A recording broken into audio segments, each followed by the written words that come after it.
Bonjour à tous, donc aujourd'hui je vais vous montrer comment faire cette jolie éponge Tawashi. Voilà, je vais vous montrer tout ce dont vous avez besoin pour la faire. Donc il vous faut une pelote, alors moi je prends celle-ci puisque j'adore travailler avec celle-là. Elle a plusieurs couleurs, j'ai pas besoin de changer de couleur pendant l'éponge, donc ça c'est déjà une bonne chose. Je prends un crochet adapté donc à la laine, celle-ci c'est du numéro 3. Vous voyez ici 3, 4, donc du 3 c'est parfait. Vous avez besoin d'une paire de ciseaux, d'une aiguille. Et alors moi le petit plus, j'utilise ça pour compter mes rangs. C'est plus facile avec les éponges Tawashi, parce qu'il vous faut 36 rangs du même point. Donc on va commencer par faire un nœud coulant.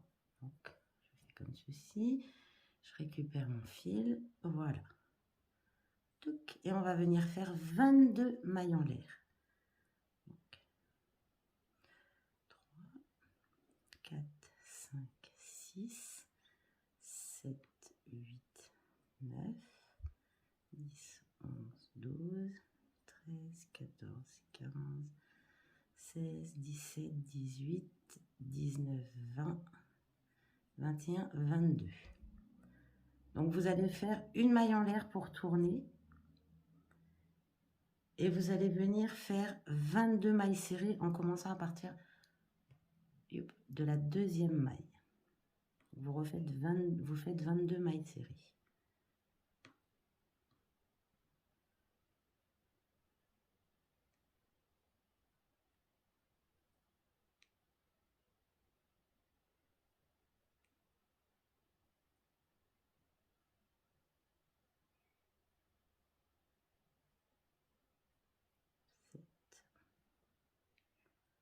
Huit,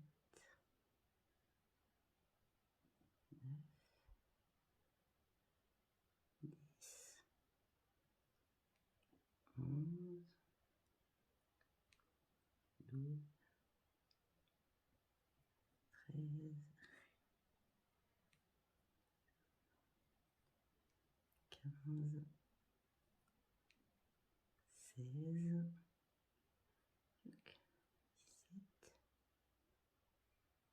17, 18,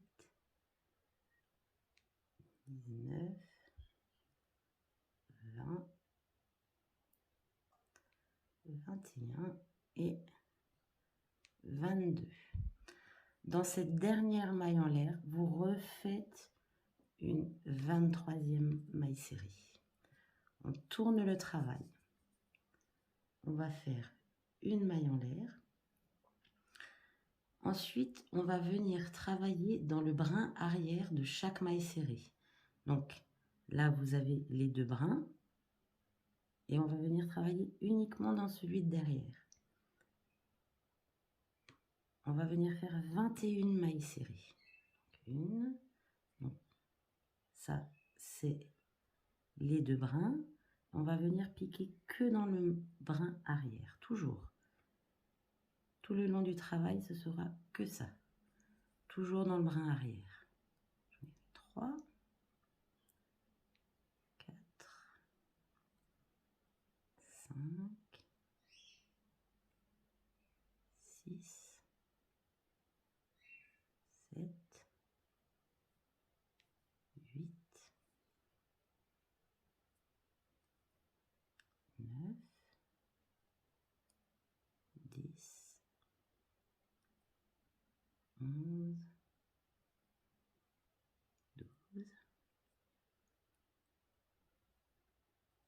13, 14, 15,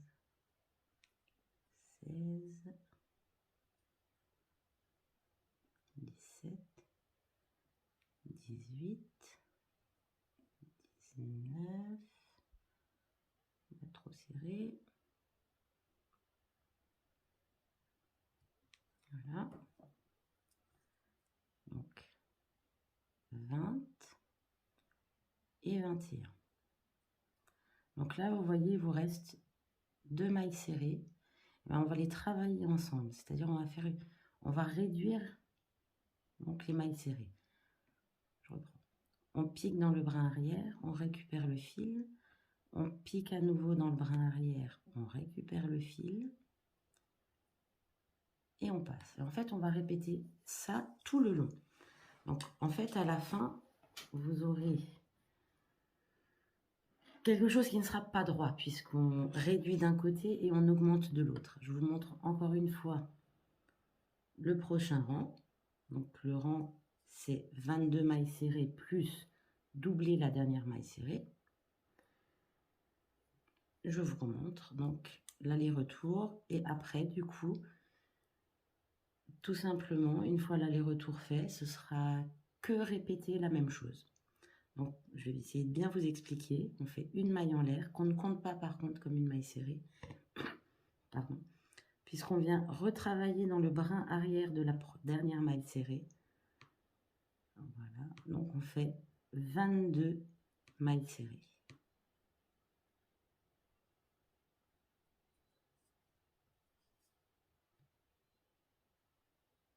Toujours dans le brin arrière.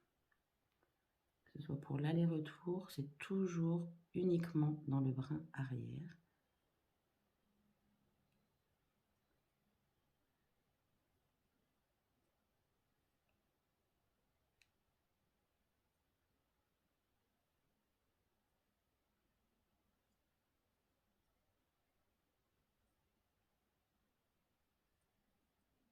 Toujours le brin arrière.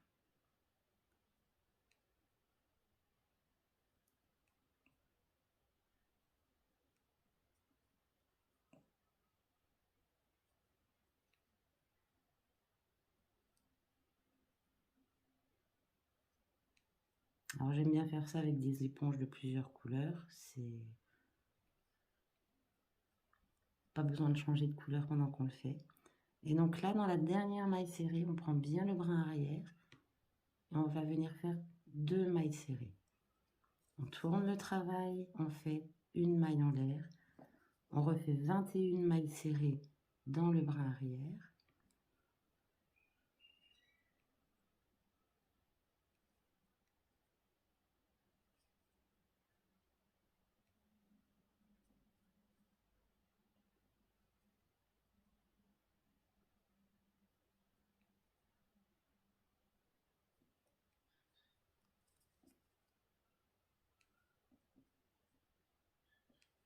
Là, j'en ai 10.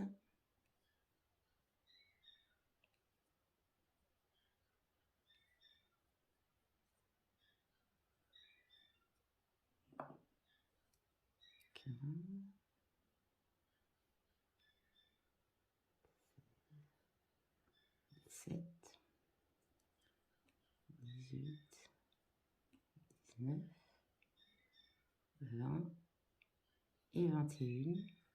Et on refait donc une diminution, c'est-à-dire toujours dans le brin arrière, je pique, je récupère le fil et je pique dans la dernière et je récupère le fil. Ce qui fait qu'on fait une réduction de mailles d'un côté et une augmentation de l'autre. Donc vous allez continuer ça, on a fait déjà 4 rangs et il vous en faut 36. C'est pour ça que moi j'utilise ça. Donc du coup, hop, on en a fait 4. Je le mets sur mon doigt et j'ai pas besoin d'arrêter pour mettre un trait sur une feuille ou quoi que ce soit. J'ai juste besoin de faire ça, en fait, à chaque fois pour augmenter les rangs. Donc je vous retrouve une fois les 36 rangs faits. Voilà, donc pour l'instant j'en ai fait 14, mais je voulais quand même vous montrer à quoi ça devait ressembler à la base. Donc déjà ça c'est un point élastique, mais ça doit faire dans ce sens. C'est pas droit, puisqu'on rajoute des mailles d'un côté, on en supprime de l'autre. J'ai fait 14 rangs pour l'instant, mais je vais continuer jusqu'à 36. Donc me voilà arrivé à la fin des 36 rangs. Donc maintenant on va devoir faire un cylindre. Ouh là là, ça paraît compliqué. En fait, comme c'est pas droit, c'est difficile, mais pas tant que ça. Alors après, on va rentrer le fil là en même temps. Donc, vous allez venir plier plus ou moins le travail pour que ça corresponde. Mon fil qui est trop desserré. Donc, pour faire plus simple, hop, on commence. on passe dans la première maille coulée. On va venir passer en même temps dans les 2 brins de la première maille serrée et tac. On évite ce fil, on fait une maille serrée. Hop là, premier point est fait, c'est déjà plus facile. On va dans le deuxième maille serrée. Allez hop, rebelote comme on dirait. Et on va continuer ça tout le long. Une maille serrée dans une maille serrée. Et si vous le tenez bien, que c'est bien droit, ça va assez vite.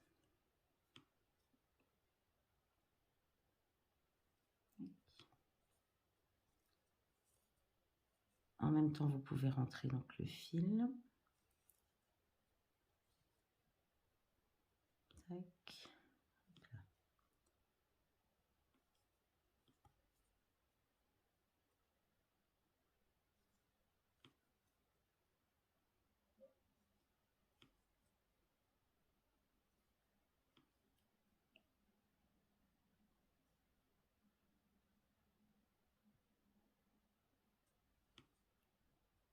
Parfois, ça accroche un petit peu.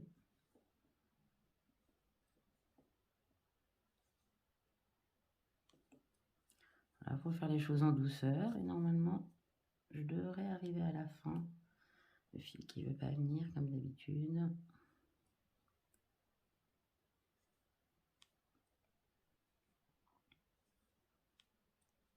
Donc, une maille serrée dans chacune des mailles pour pouvoir faire notre cylindre. Après, on va faire la petite anse avec des mailles en l'air. Et dans le dernier, on force un peu. Voilà, il est passé dans un sens, ça va repasser dans l'autre. Et une dernière maille serrée. Voilà, on a un petit cylindre avec des petits zébras. On va venir faire à peu près ce que vous voulez comme maille en l'air en fait. C'est juste pour faire une petite anse comme ceci. Il doit y en avoir à peu près 25, je pense, si c'est pas plus. 3, 4, 5, 6, 7, 8, 10, 12, 13, 14, 15, 16, 17, 18, 19 et 20. Devrait suffire. On va revenir, donc là où on a commencé, on va faire une maille coulée. Sauf que voilà, il ne voulait pas venir, donc on fait une maille coulée. On refait une maille en l'air. Maintenant, on va couper le fil, mais assez long, en fait. Voilà. Donc, bon, après, long ou pas long, c'est pas forcément grave que ce soit pas très long. En fait, c'est pour pouvoir finir l'éponge. Donc maintenant, hop, pour finir l'éponge, je prends mon aiguille. J'ai pris une grosse aiguille pour que ça fasse plus simple à passer le fil dedans. Voilà. Maintenant, vous allez venir faire, donc, vous passez derrière, et tout le tour, vous allez faire passer votre fil comme ça, avec l'aiguille devant, derrière, tout le long. Alors, peu importe la maille que vous utilisez, du moment que ça fait tout le tour, en fait. Parce qu'après, on va venir serrer tout ça. Je vais vous montrer comment. Tac.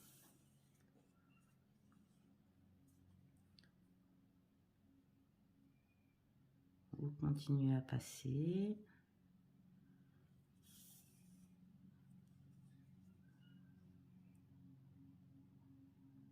Jeter derrière.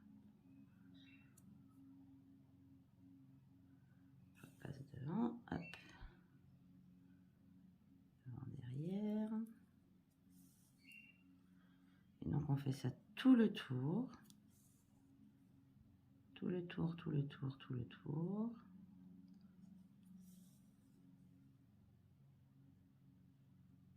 On a bientôt fini.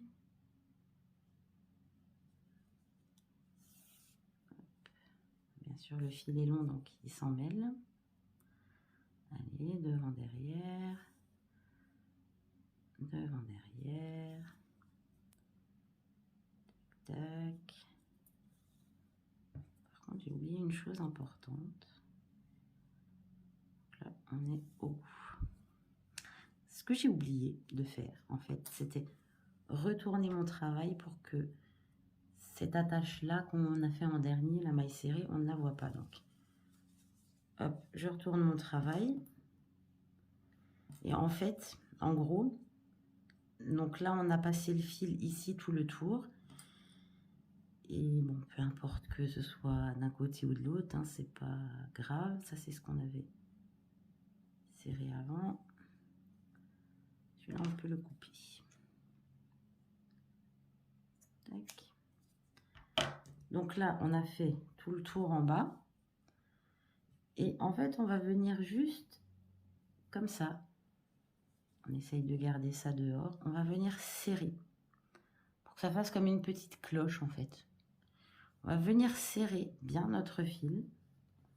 Il ne reste plus de trou. Vous voyez, là j'ai encore un petit trou. Alors je vais faire comme ça. Bien tenir le fil et je vais venir faire où là. Je vais venir faire un nœud pour que mon fil tienne. Donc je passe une fois pour faire un nœud et je passe une deuxième fois pour bloquer ce nœud. Donc hop, là ça serre bien le travail, vous n'avez pas de trou. Enfin si, vous en avez un. Donc voilà, c'est ça qui est un peu compliqué des fois. Donc voilà, ça fait un trou. Alors hop, ça fait un trou, c'est pas grave. Je vais venir passer mon fil là et là pour fermer ce trou. J'ai un peu de couture, quoi. Chose que je n'aime pas faire, la couture. Alors, est-ce que le trou sera fermé cette fois-ci? Tac. Tac. Je refais un nœud.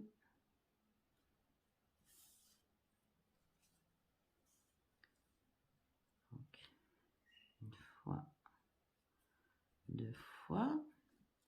Devrait être bon cette fois-ci. Sauf si j'ai mal cerné le trou. Bah, il y a encore un petit trou en fait. Mais c'est pas grave. Voilà. Donc maintenant, le but étant que cette partie-là se replie là-dessus. Alors pour faire, ben on va tout simplement refaire la même chose qu'avant.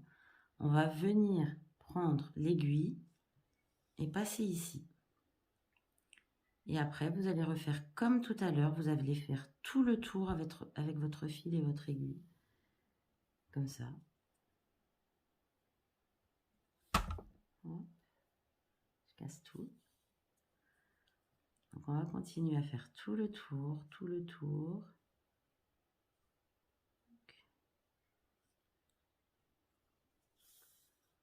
Faites tout le tour jusqu'au bout. On rentre, on ressort.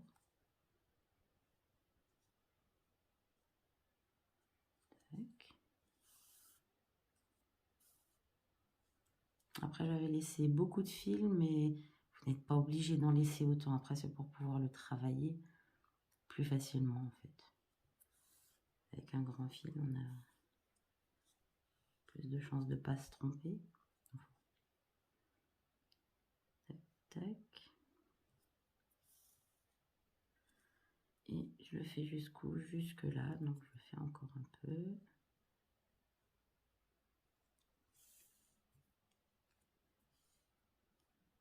Tac. Il est ici. Donc, je continue jusque là. Et maintenant, je vais venir donc resserrer mon fil. Hop, je viens former mon éponge en continuant de resserrer. Et vous formez bien votre éponge. Vous resserrez, vous resserrez. Là, je vais tenter cette fois-ci de faire un nœud qui justement va tenir, fermer ce trou.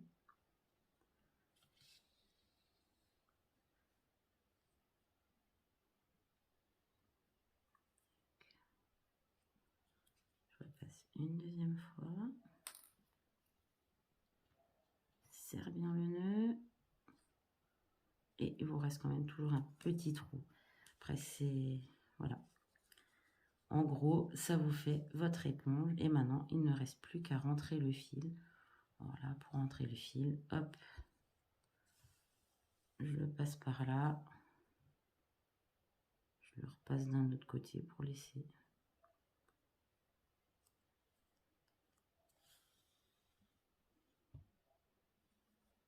Ça, si jamais un jour il ressort, ce qui est possible, ça va déjà arriver, vous pouvez le re-rentrer si vous laissez assez de fil en fait. Voilà, juste à couper. Et votre éponge est faite. Et après, c'est très pratique, bien sûr, ça passe à la machine. Vous pouvez nettoyer facilement avec ça. Il y a la petite... hop, vous pouvez facilement la tenir. J'aime bien ces petites éponges en fait. Voilà. Bon, bah, j'espère que ça vous aura plu et que ça vous aura aidé. Bonne journée.